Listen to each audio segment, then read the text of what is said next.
Hi, this is Alfawzia Nihar from At Home Tuition. Welcome to our session today. The topic that we're going to discuss in our today's video is Substitution Rule for Indefinite Integrals Part 2 video. In our previous video, we started the introduction for the Substitution Rule for Indefinite Integrals.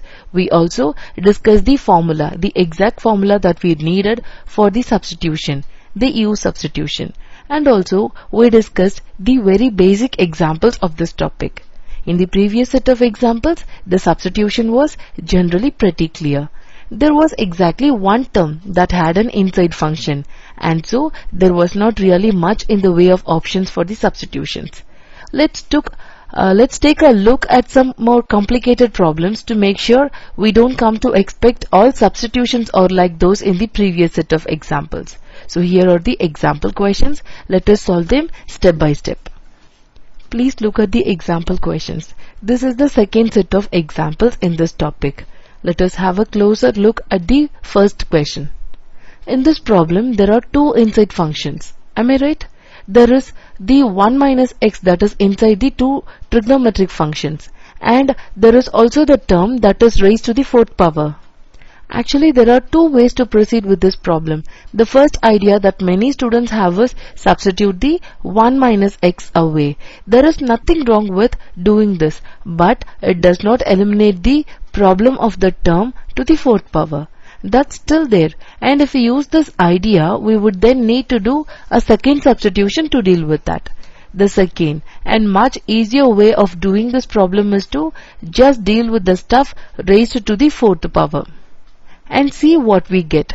The substitution in this case would be, let this be u.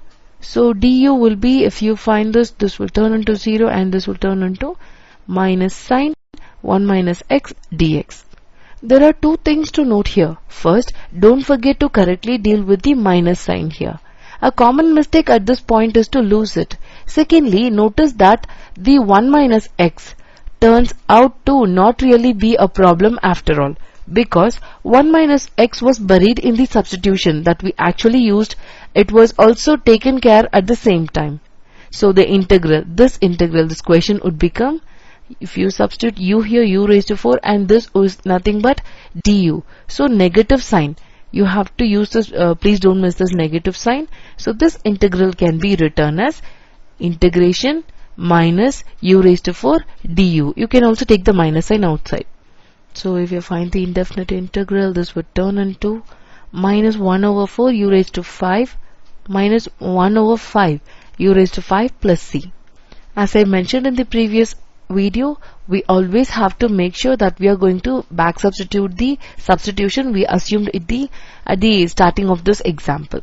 So if you substitute back, you will get minus 1 over 5 in the place of u. You will have to substitute 2 minus cos of 1 minus x plus c.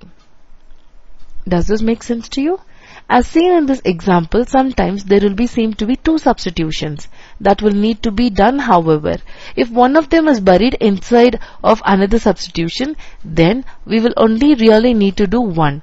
Recognizing this can save a lot of time in working some of these problems. I hope you're clear with this example. Okay, now let us move on to the second question. Here is the next question. Cos 3x sine raised to 10 3x dz. This one is a little tricky at first. We can see the correct substitution by recalling that sine raised to 10 3z is nothing but, you can just rewrite this as the exponent outside the parenthesis, right? Sine of 3z raised to 10. So using this, it looks like the correct substitution is, let u would be sine 3z and du was going to be 3 times cos 3z dz. So this can be rewritten as, if you divide both these sides by 3, because we don't have 3 here, it is better to shift that to the other side of the equation. So du over 3 will be equal to cos 3z dz. So it will be easy for you to substitute. Please notice that again we had two apparent substitutions in this integral, but again the 3z is buried in the substitution we are using, and so we didn't need to worry about it. So this integral can be written as, after substitution, you can take the constant out and write this as u raised to 10, and the extras, the leftovers, are du. So if you proceed further, you will get 1 over 3 is already outside the integral, and you will be getting 1 over 11 times u raised to 11 plus c. After that, you can back substitute the u that you assumed initially. So after back substitution, we will get, again you can rewrite this as sin raised to 11 3c. Note that the 1/3 in front of the integral came about from the substitution of on the differential, and then we just factored it out to the front of the integral. This is what we usually do with these constants. Does this make sense to you? Yes, you have to write plus c here. That's it for the second question. Now let us move on to the third one, where it has secant and tan. Here is the third question. In this case, we have got a 4t, a secant squared as well as a term cubed. Am I right?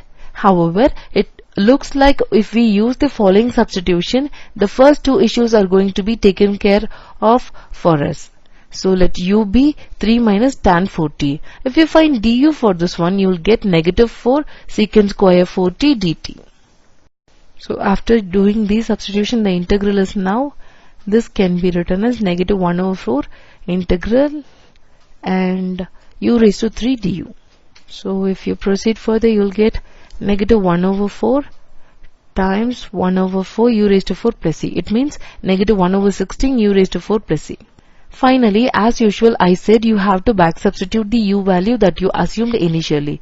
So you just replace u by 3 minus tan 4t and proceed the answer as such.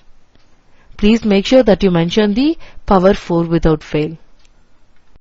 The most important thing to remember in substitution problems is that after the substitution, all the original variables need to disappear from the integral.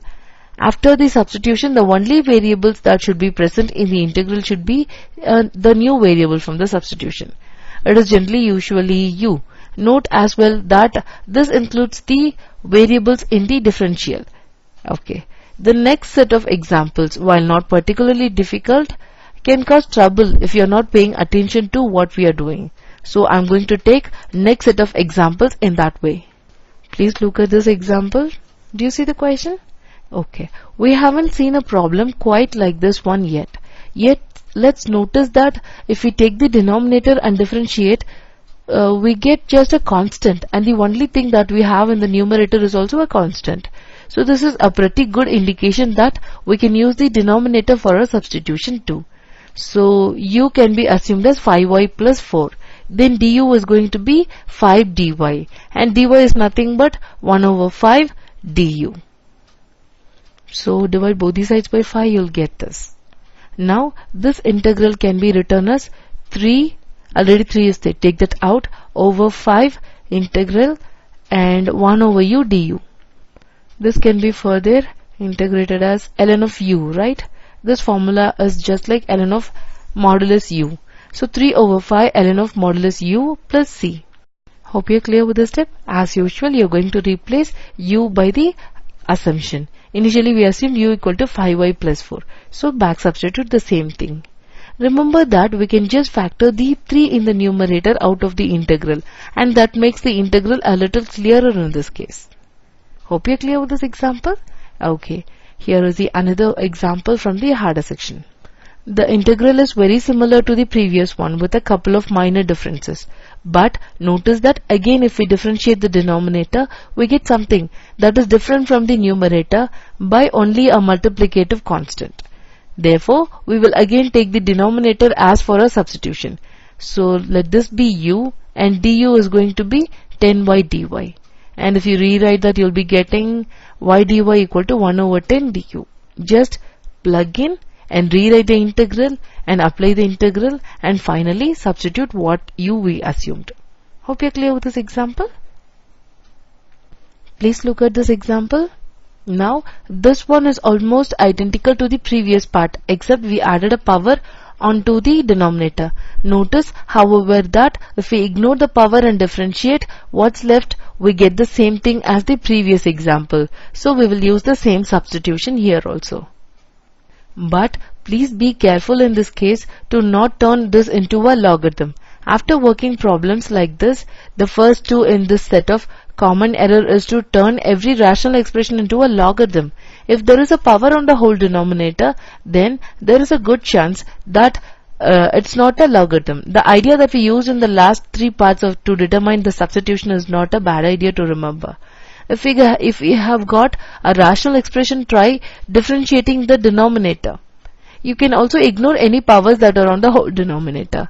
And if the result in the numerator differs from the numerator by a multiplicative constant, then we can usually use that as our substitution. So, in this last set of integrals, we had 4 integrals that were similar to each other in many ways. And yes, 3 integrals. And yet all either yielded different answer using the same substitution, or use a completely different substitution, that one that was similar to it. This is a fairly common occurrence, and so you will need to be able to deal with these kinds of issues. There are many integrals that on the surface look very similar and yet will use a completely different substitution, or will yield a completely different answer when using the same substitution. Hope you're clear with all the examples that we discussed in our today's video. In case if you get any query, kindly let me know. See you in the next video. Have a great time ahead.